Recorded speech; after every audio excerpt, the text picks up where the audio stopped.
The last rose petal had barely settled on Mom's grave when Marcus showed his true colors. I stood on our front porch, no, his front porch now, according to him, staring at the shiny new locks he'd installed while I was at the cemetery. "This house is mine now," he said, leaning against the doorframe with a smirk that made my stomach turn. "Your mother left everything to me. Time for you to find your own place, Emma." I clutched my house key, now useless, so hard it left marks in my palm. "Mom wouldn't have wanted this, Marcus. You know that. What your mother wanted doesn't matter anymore." He straightened his expensive tie, bought with Mom's money like everything else he owned. "She's gone, and you're not my responsibility. You have an hour to pack what you can carry." I stared at the man my mother had married 3 years ago, trying to see what she'd seen in him.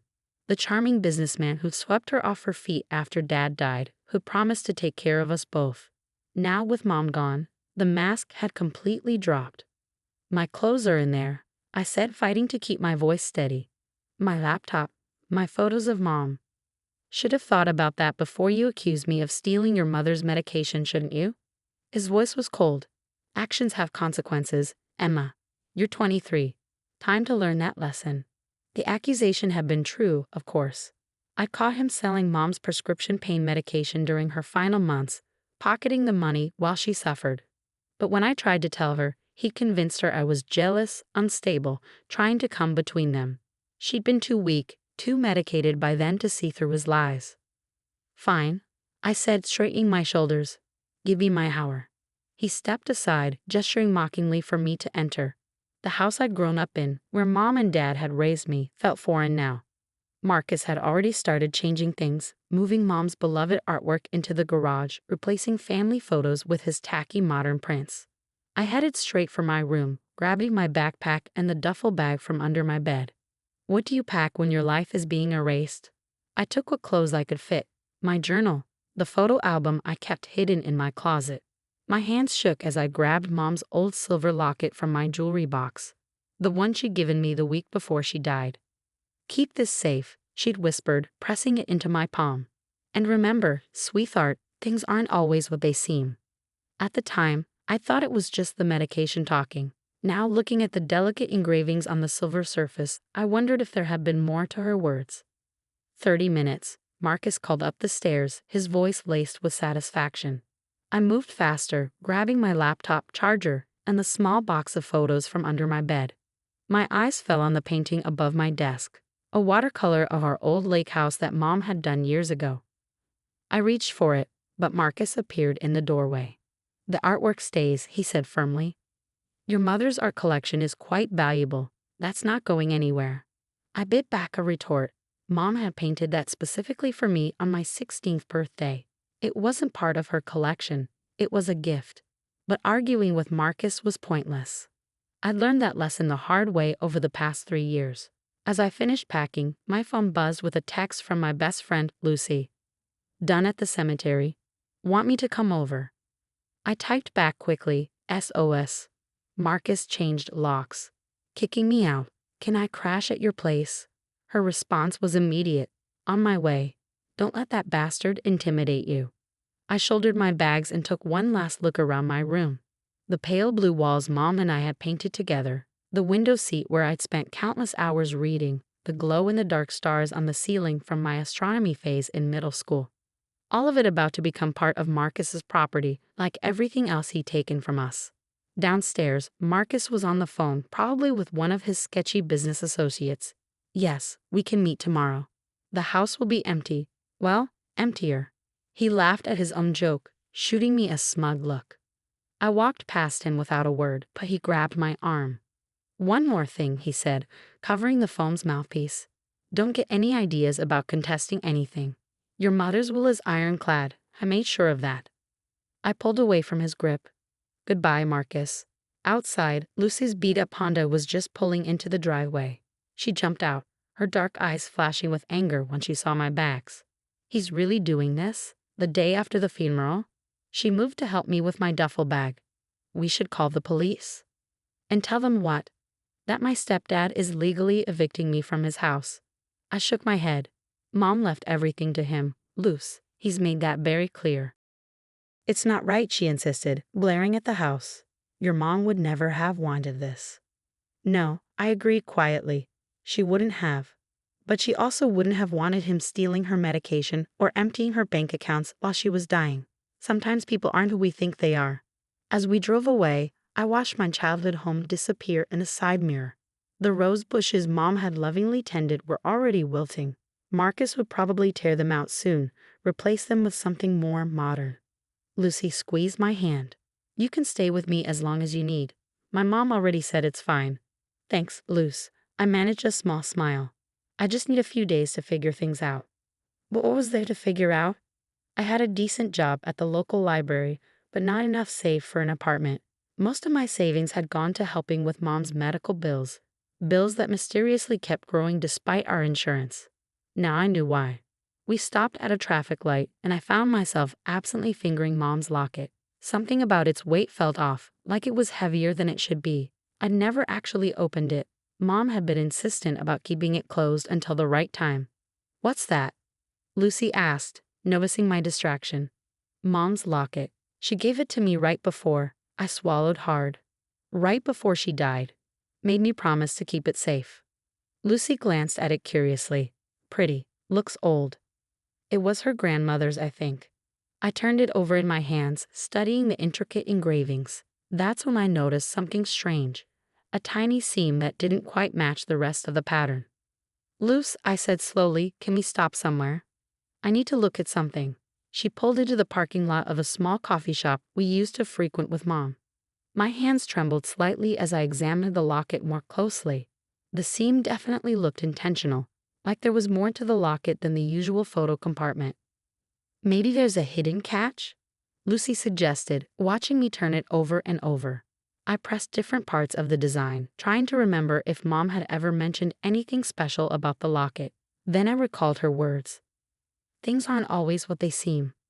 The rose engraving in the center, when I pressed it just right, there was a soft click. The back panel of the locket slid open, revealing not photos, but a small folded piece of paper and what looked like a key.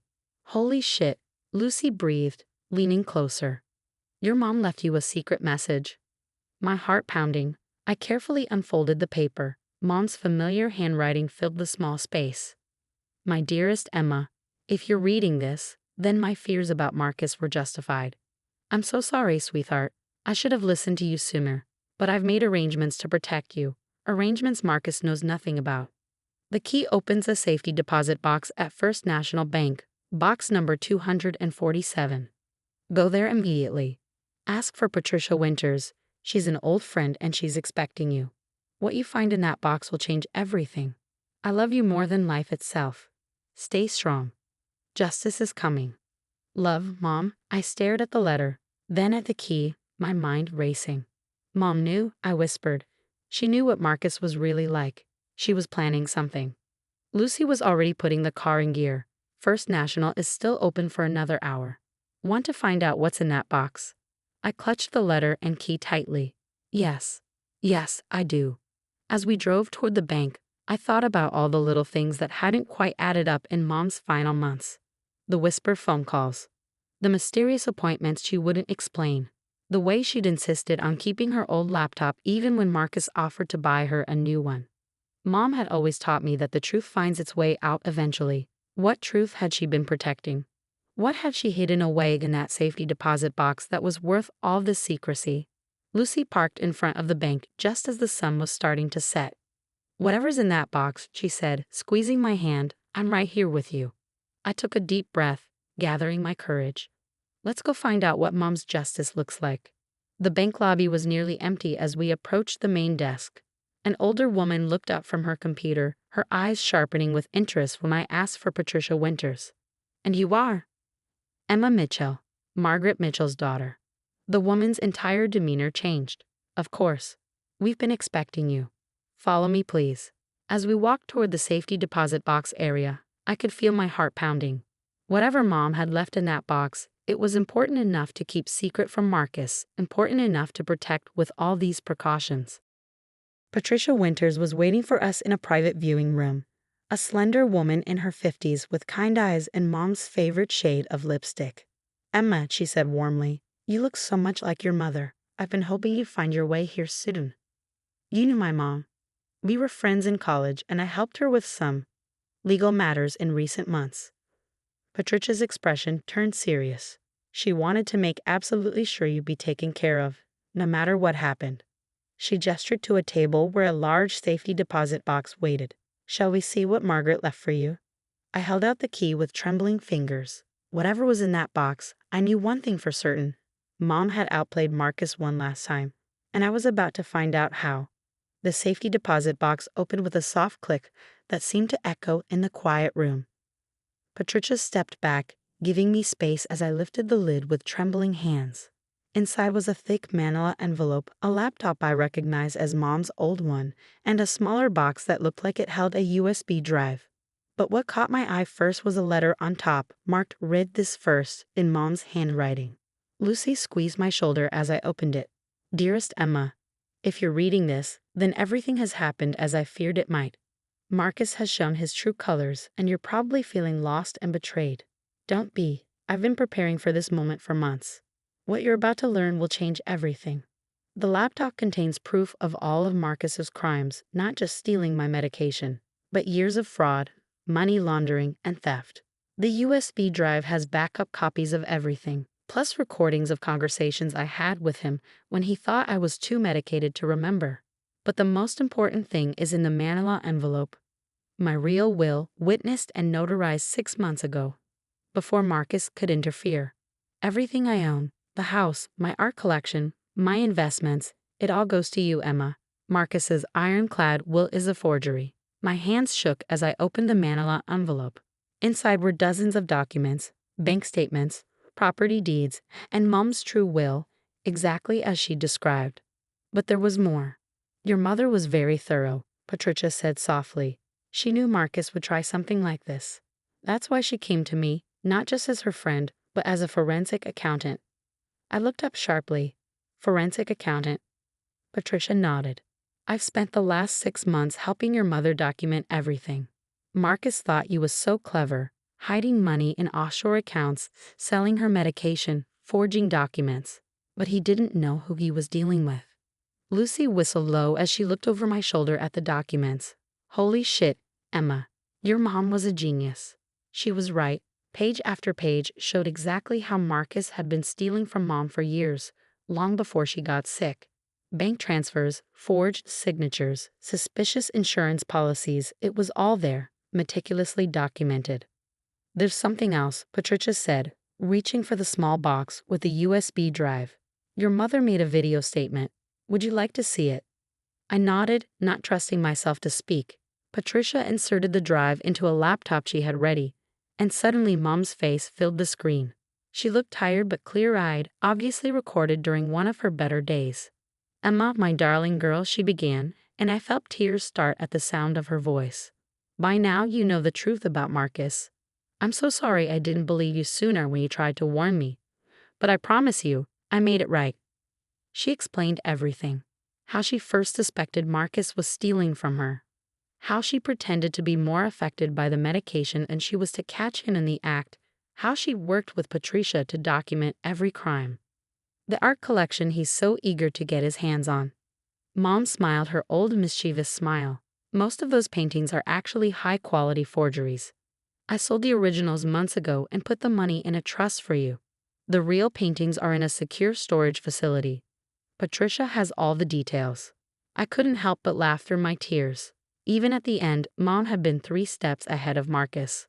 But the most important thing, Mom continued, her expression growing serious, is that you understand why I did all this. Not just to protect our assets, but to protect you from him. Marcus is dangerous, Emma.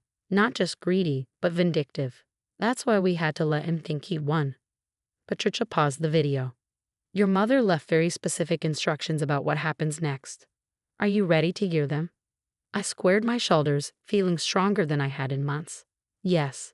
Tell me everything. The plan, it turned out, was elegant in its simplicity. Right now, Marcus thought he had everything. The house, the art, the bank accounts. He had no idea that Mom's real will had already been filed with a court, or that copies of all his crimes had been sent to the FBI's white-collar crime division. We wait until tomorrow morning, Patricia explained. He'll be meeting with the estate lawyer, my colleague David Harrison, expecting to take formal possession of everything. That's when we spring the trap." Lucy grinned. "Please tell me I can be there to see his face." I spent that night at Lucy's house, barely sleeping as I went through all the documents Mom had left. The more I read, the more amazed I was at her foresight. She thought of everything, protected everything, all while fighting cancer and dealing with Marcus's abuse. The next morning, I dressed carefully in Mom's favorite blazer, which I'd thankfully grabbed during my rushed packing. Lucy drove me to the lawyer's office, where Patricia was waiting outside. "Ready?" she asked. I touched Mom's locket, still hanging around my neck. "Ready." Marcus was already in the conference room, lounging in a leather chair like he owned it. His smug smile faltered slightly when he saw me walk in with Patricia. "What is she doing here?" he demanded. "Ms. Mitchell is here because this concerns her," David Harrison said smoothly. "Shall we begin?" "This won't take long," Marcus said, shooting me a cold look. "The will is very clear. Everything goes to me." "Ah yes, about that will." Harrison opened a folder. "It seems we have a problem. You see, we have another will filed 6 months ago. And this one," he slid it across the table, "is the legal one." Marcus's face went pale as he scanned the document. "This is impossible. Margaret changed her will. I saw her do it." "You saw her sign a will you pressured her to create while she was heavily medicated," Patricia corrected. "A will that, by the way, has already been proven to be forged. The FBI is very interested in discussing that with you." "The FBI?" Marcus laughed, but I could see sweat breaking out on his forehead. "This is ridiculous. You can't prove anything." I pulled out Mom's laptop and the USB drive. "Actually, we can prove everything. The medication you stole and sold. The money you laundered through fake companies. The art you tried to sell behind Mom's back." She documented all of it. "You're bluffing," he snarled, but his hands were shaking. "Margaret was many things," Patricia said quietly, "but she wasn't stupid. She knew exactly who you were, Marcus. She just made sure you wouldn't know who she was until it was too late." As if on cue, 2 men in suits entered the conference room, showing FBI badges. "Marcus Thompson, we need you to come with us." What happened next was almost anticlimactic. Marcus tried to run, made it as far as the elevator before the agents caught him. He was still screaming threats as they led him away in handcuffs. "Your mother would have enjoyed that," Patricia said, smiling as we watched from the window. "She orchestrated it perfectly," I agreed. Even from beyond the grave, she made sure justice was served. The next few weeks were a whirlwind of legal proceedings and revelations. The FBI found even more evidence of Marcus's crimes than Mom had documented. More victims came forward. Other widows he tried to scam, businesses he defrauded. He was looking at serious prison time. I moved back into our house, my house now, and slowly began restoring it to the way Mom had kept it. Her real art collection came out of storage, each piece more beautiful than I remembered. The rose bushes in the garden started blooming again with a little care. One evening, about a month after everything had happened, Lucy and Patricia came over for dinner. We sat in the garden, surrounded by Mom's beloved roses, sharing stories and memories. "You know what I keep thinking about," Lucy said, sipping her wine. "How different things would have been if your mom hadn't given you that locket. If she hadn't trusted you to figure it all out." "She knew I would," I said softly. "She always said I was smarter than I gave myself credit for." Patricia smiled. "She talked about you constantly during those last months, said you were the only one who saw through Marcus from the beginning. She was so proud of you, Emma." I touched the locket, still hanging around my neck. I wish she could have seen justice served herself." "Oh, but she did," Patricia said. "She orchestrated every moment of it. She made sure Marcus would feel completely secure before she pulled the rug out from under him. That was her final gift to you, not just the inheritance, but the satisfaction of seeing him face consequences for his actions." Later that night, after everyone had gone home, I sat in Mom's old study. My study now, looking through her things. In a drawer, I found a photo I'd never seen before. Mom and me at the lake house, both of us laughing as we tried to paint the sunset.